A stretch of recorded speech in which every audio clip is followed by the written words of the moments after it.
Before we get started, a little bit about me. My name is Thomase Lohningera. I'm Executive Director of Epicenter.works.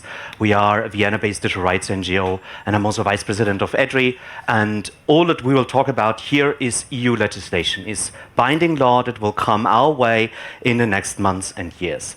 And it's actually three laws that we'll cover here. First is the digital identity issue. There is a law where we are already 2 years into the process. Then there's the digital euro. And then there's also a third law, which is a right to the access of cash, like banknotes and coins. Something that is many national debates, I think, in Germany and Austria at the forefront. And there will also be legislation about that.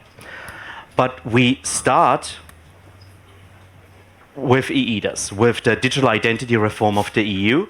This is a regulation, so it's directly applicable in all EU countries. That means it will top any national law that we have, any national ID card in Germany, ID Austria, all of these things will be surpassed with this European system. And what actually is the plan of the EU? It's a full harmonization. So it should be one digital identity system that works across all 27 EU countries. And what it does, most importantly, is it establishes a European digital identity wallet. So this piece of software, most likely an app on our smartphones, we are the holders of that app, and it will hold many attributes about us. Our national ID, our driver license, our age, our COVID vaccinations. It's actually an open system when it comes to the attributes that can be contained within. So it would be very easy for example, a hotel booking. Your room key could be in there, your public transport card, your credentials to log into your bank account, all of that. And the system is also open to the other side, the so-called relying parties. So it will be used with governments when you log in to do your taxes or any other type of filing. You could order a taxi with it. You might use it in order to prove that you have a hotel booking reservation or a restaurant table. Commerce is a very central part of that. So it's not just for the public sector.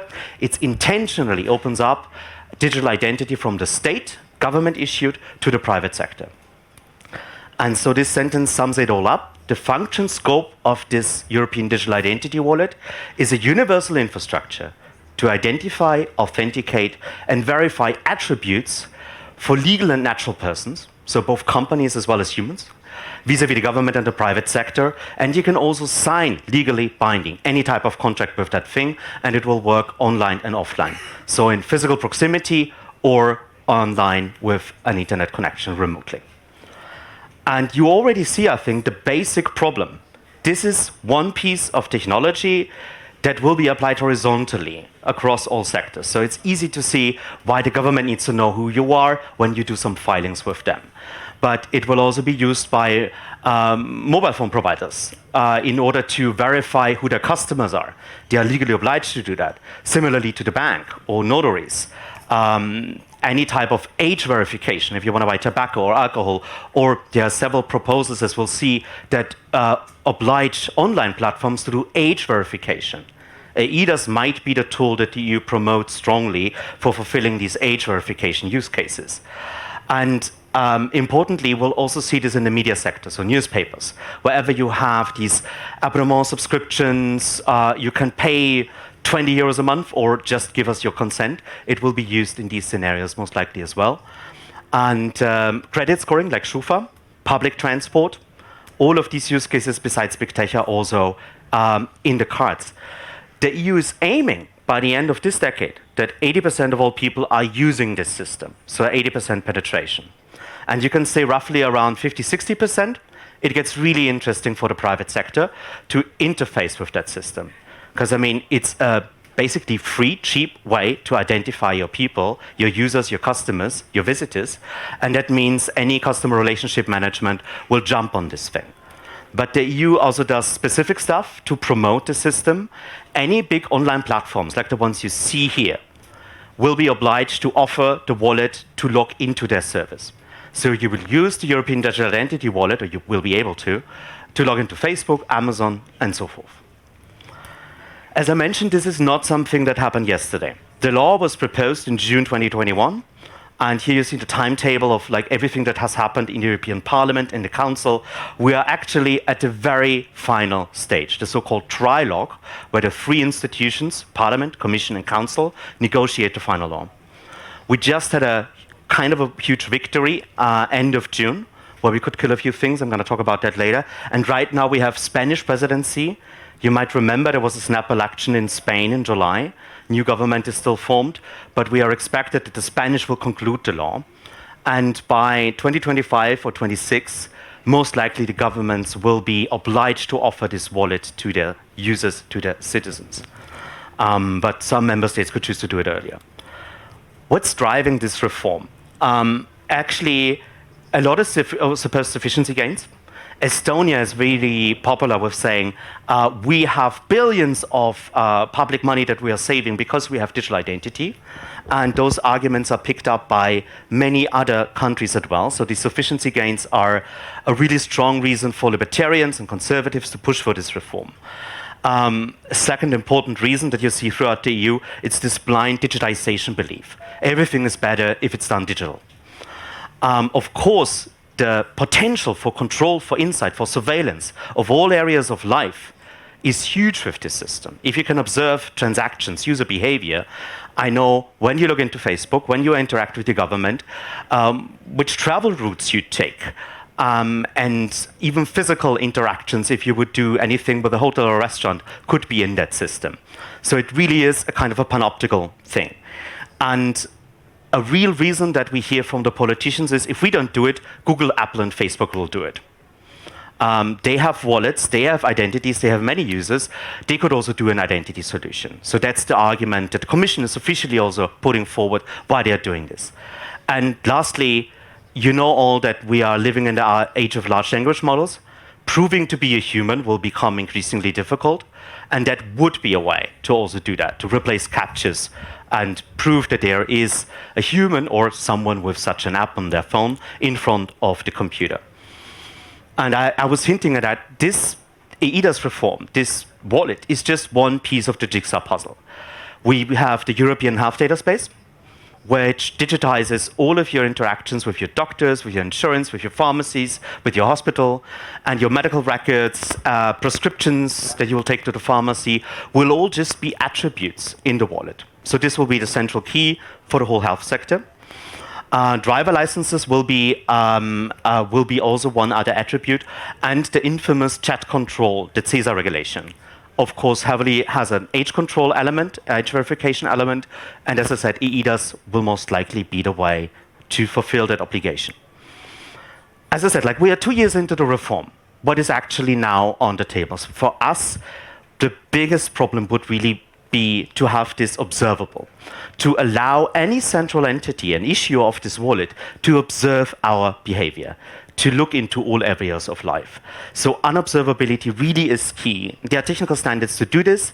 If you remember the QR codes that we all used in the pandemic to prove that we were vaccinated or recovered or tested, we actually managed to get strong unobservability into that law back then. And we are now also trying to uphold that same standard because vaccination certificates are just one of many attributes that will be part of that system. One good news, one big problem that we saw is a unique persistent identifier, basically a serial number for humans that would allow tracking and profiling on a completely unforeseen scale. Because it would be one, like a social security number, but not just used in the health sector, but also used whenever you interact with the government, whenever you are logging into Facebook or doing a hotel booking and so forth. So that would really be a super cookie that follows you everywhere, where you have no way of opting out. That was a big point where we fought against the Commission, and I'm happy to say that by the agreement from end of June, we could actually kill the unique persistent identifier. So that's no longer in the cards. Thank you.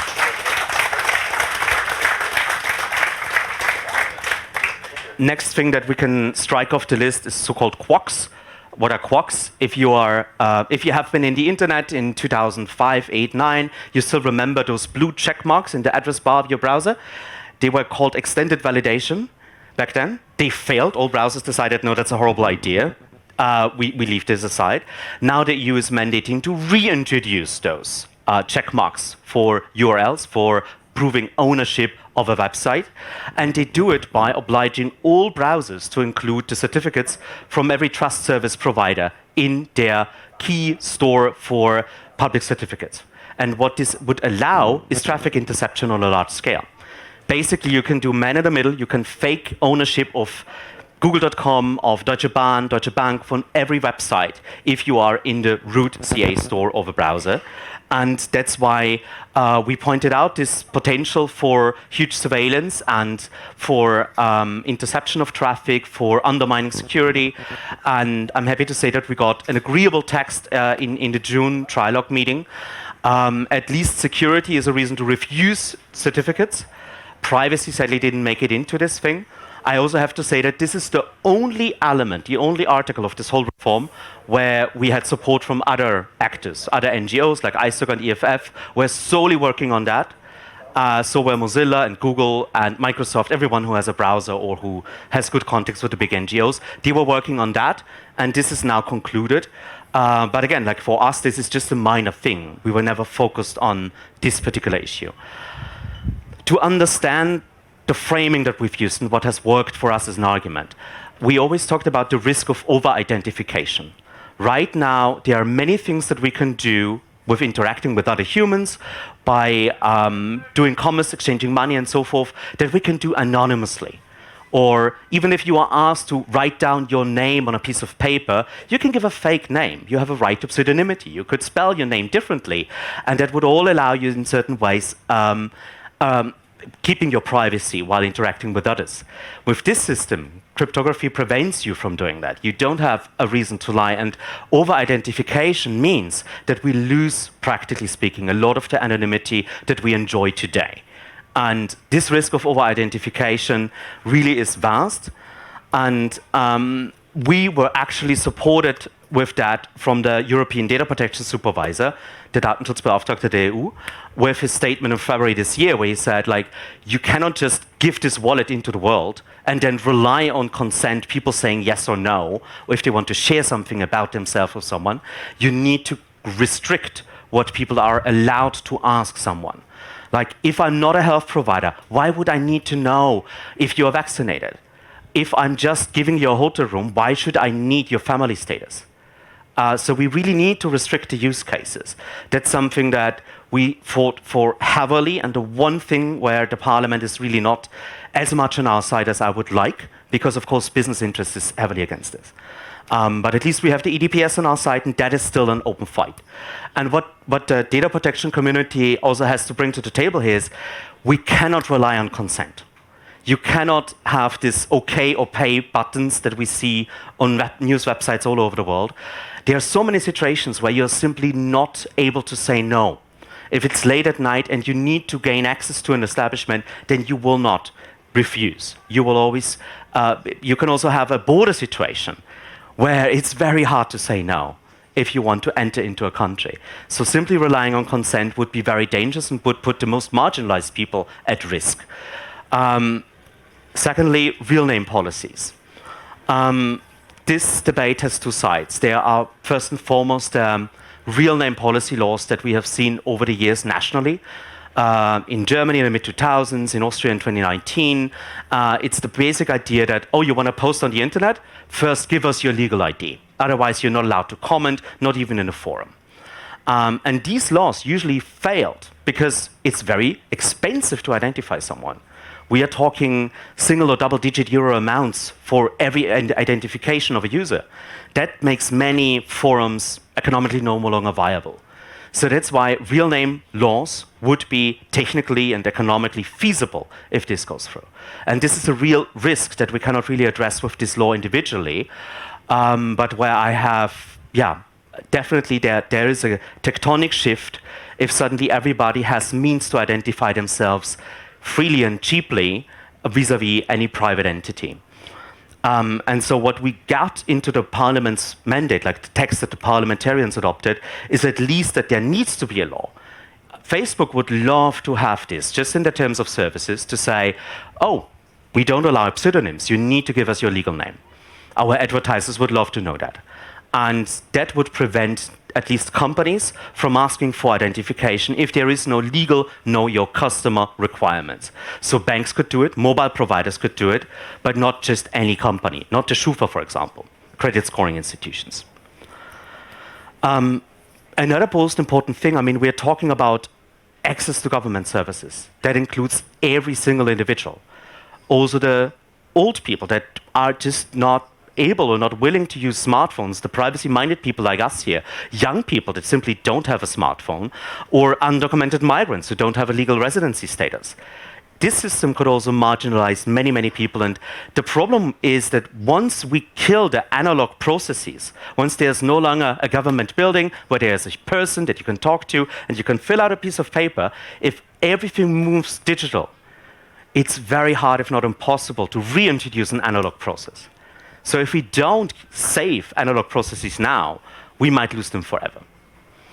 And so that's why one of the things that we introduced as a fail-safe for real name policies and for everything here is really a non-discrimination provision.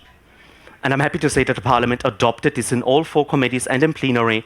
And what this would do is basically save us in every situation where we don't want to use this wallet. You could have it in your smartphone, but simply choose, I don't trust that guy. No, I don't have the wallet. And you should not be restricted or hindered in any way. That's what this provision says, and it would be a right that you could also then litigate about. So if somebody infringes that, you could put them to court, and it would be at least a fail-safe for any type of discrimination from people that choose not to use this wallet. On the good side, I mean, there are zero-knowledge proofs in the law. What this means is that I can prove that I'm above 18 without giving my birth date, without giving anything about me. Simply, I can check that I'm living in this postal code and I'm above this age. You could do any type of check in the form of a zero-knowledge proof. The Parliament mandates this. Let's see whether it survives in the final law. And because we're here at an IT security conference and a hacker conference, I also briefly want to address the huge potential for security vulnerabilities. I mean, this thing would be critical infrastructure. Imagine that a downtime of a day with this. You could not use public transport. You could not interact with your government. You might not be able to access your hotel room if you are a tourist. You will not be able to log into your bank account. So many things would not be available to people if we have this single point of failure. And of course, it would be a prime target for any statewide actor or criminal syndicate if you have the health, financial, and identity data from 500 million of the richest people of the world in one system. The attack surface is huge. And just here, this is a real slide. The development that the Commission foresaw was like 1 quarter. Yeah. They, of course, didn't manage to keep the timetable. In September, we are supposed to see the first open source implementation of the wallet. There is a lot about the technical stuff that I'm happy to answer in Q&A. It's a disaster, to put it mildly. But, I mean, at least there will be an open source implementation from the Commission of this wallet. And if we succeed in Parliament, then we might also see the source code of the national wallets, because every member state has to do their own wallet based on the template from the Commission. And the Parliament rightfully said, no, this needs to be open source. Before I leave this EIDAS part and go to the other 2 laws that we need to talk about, I briefly want to address why there is no huge campaign from us on this issue and why we haven't simply called for rejection of this bill. When this law came out in June of 2021, we actually waited for half a year after our first reaction to say, like, is there anyone willing to work on this? Nobody raised their hand. And in the second half, this first half of 2022, we actually started to work on this, published papers, but we're always engaging with EUDI and the whole network of over 40 NGOs, the consumer protection organizations in Europe and also VZBV in Germany, also hacker communities like Lilith Wittmann. Sadly, nobody of them actually wanted to work on this. VZBV now has it in their work program for next year, when the law is done. But that's why we couldn't do a campaign as one NGO. This is a group effort. I've done this in the past. You really need all hands on deck for that. And only then can a campaign viably do a difference. because you need people on the ground in the language group in order to make a difference. And why we haven't called for rejection, or not only for rejection, we always said it would be a better world if we don't have that, but we also said, like, okay, these are the safeguards that at least have to be in there if you want people to trust this system. And the real problem was also that they have this argument that if we don't do this, Facebook and Apple will do it. And that is, in Europe, a very strong driver, because big tech is the devil, and whenever Europe can save the people, it is very difficult to get a majority against that argument, and the Commission has used that heavily. And a rejection at this point would also be better for Europe, I think, in the short run, but this will pop up again and again. And at least now at this point, we still have the possibility to prevent national systems from overtaking this use case.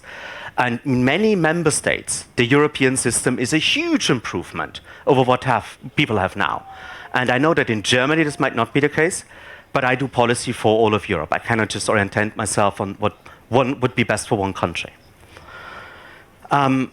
We'll go back in Q&A about the EDOS, but first I want to talk about printed money and cash. There is a law that gives us access to cash and an obligation for people to accept cash, vendors to accept cash. This is a totally overlooked law, but I love it because it would put this stupid idea and debate to rest that we have to put the right to cash in the Constitution. You have these debates from right extremist parties all over the EU, and actually this law would more or less solve this problem. Of course, this is connected to the digital euro. You cannot have an obligation to accept the digital euro if you don't have an obligation to accept cash. So those two are linked. What the law says, basically in a nutshell, and I'm going to boil this down, is that the availability to cash in the forms of ATMs and cash counters at banks that give you out paper money, that needs to be available throughout the territory of a member state, also in rural areas. And member states are obliged to provide access to cash to the citizens and residents. And then there's also an obligation on any type of payee, a verkäufer, a vendor, to not unilaterally exclude cash. So you need to accept, if someone comes with a 10 euro notes, in theory you should not say, oh no, I only accept Visa. Of course, there are exceptions to that obligation to accept cash. If it is justified and temporary, for example, if somebody comes with a 200 euro sign to pay like 3 euros, then you are able to say no, because you simply don't have enough cash at hand to give change. But importantly, it needs to be justified and temporary. So you could not have a blatant no cash accepted here sign. That's in the law, but we already see High Commission officials to backtrack from that. So this is something where we need to be mindful to protect the right to cash. And there's also some ugly thing that the Commission and member states could add further exceptions to this obligation. So practically speaking, if you see any of these signs, cards only, no cash, they should be restricted if this law is adopted. And that's exactly what we are fighting for with this minor legislation that was just announced in June of this year. And yeah, summing it up, I mean, there's the weak obligation, but I think we can fix that. The enforcement is wacky, and we have not enough transparency. And most importantly, they foresaw the right to complain. Like if you are living in a rural area and there are no ATMs anywhere around, you would have to drive 30 kilometers to get cash. You can complain, but there is no guarantee at all that you would actually get a remedy, that they would help you. And we would like to change that. That's it for this law. Let's talk about the digital euro. Maybe that's why you're here.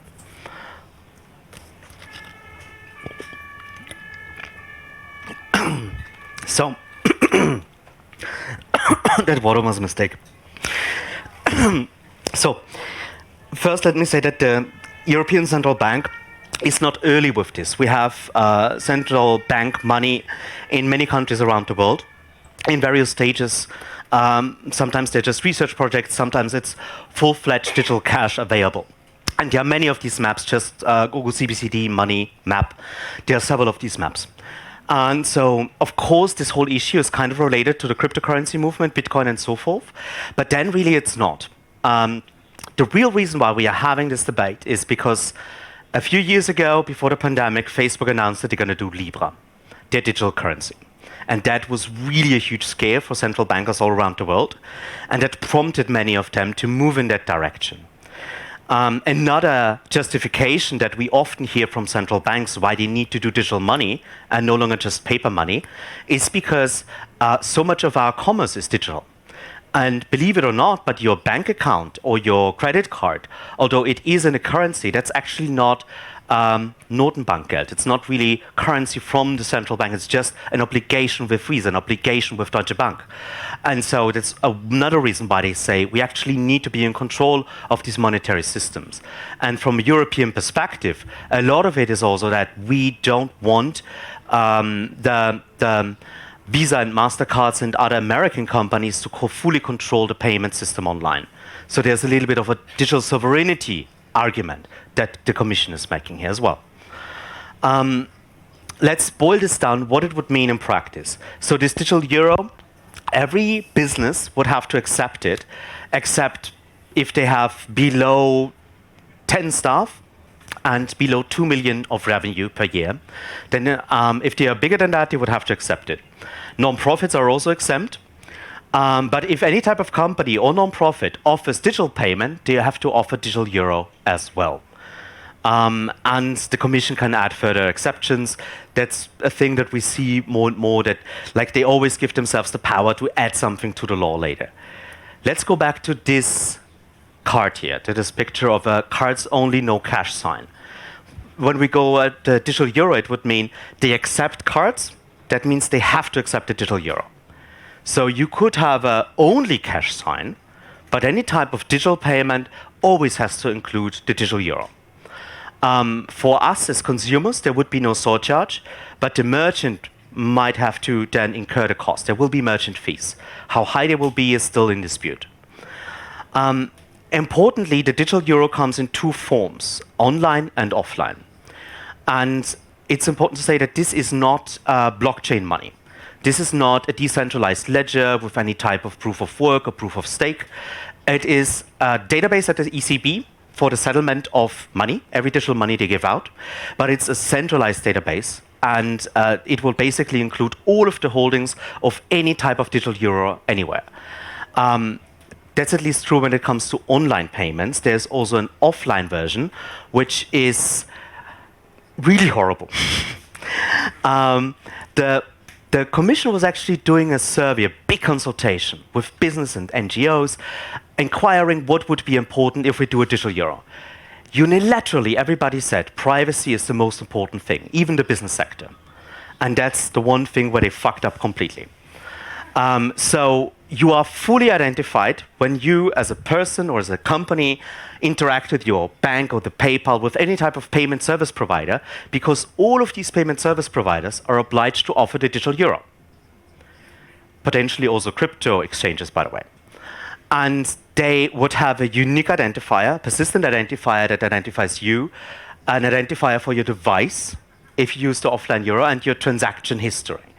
And the bank would know that, and then everything on the right side, the European Central Bank, the national central banks, their settlement infrastructure, the Anti-Money Laundering Institute, financial intelligence units, like all of the people that do anti-terror financing, and then some form of providers of support services that are completely left blank, what they would do. All of them would have access to your transaction history and your pseudonymized data. So they wouldn't know your real name, but in effect, they could really easily identify yourself.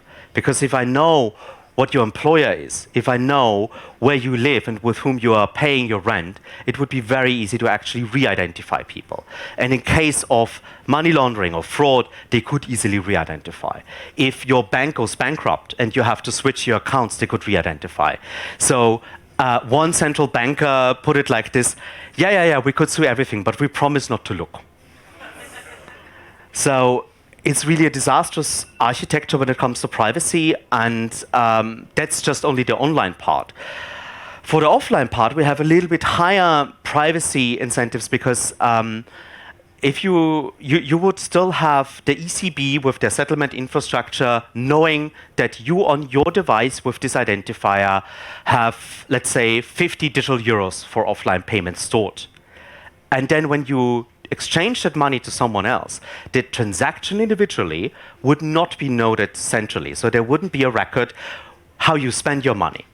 But then, of course, if the other person in their wallet wants to convert that offline euro money back into anything else, they would have then again the funding and defunding of these transactions. So that of course is a very weak form of privacy to begin with, and it very much depends on the proliferation of that whole system.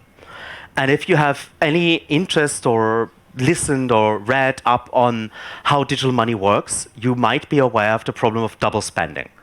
Computers copy stuff all the time, perfect copies of everything. How do you prevent digital money from being copied twice so that you can use the same €5 and spend it twice or 3 times or 3 million times? Blockchains and Bitcoin solve this by decentralized ledger. Here we only have a centralized ledger. Offline payment means there is no network. And the only thing they rely upon are the secure enclaves on our phones. And then, if you read up in Article 30, they actually say, final settlement of offline digital euro payment transactions shall occur at the moment when the records of the digital euro holdings concerned in the local devices of the payer and payee are updated. So, legally speaking, you can copy money if there ever is a vulnerability in the secure enclaves. And if you've read the recent book of Cory Doctorow, Red Team Blues, it's a whole novel about what can go wrong with that.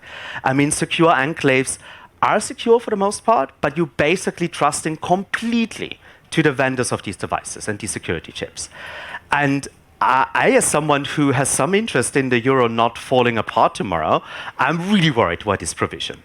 Because, I mean, this would be an attack surface that would be very, very lucrative for criminals.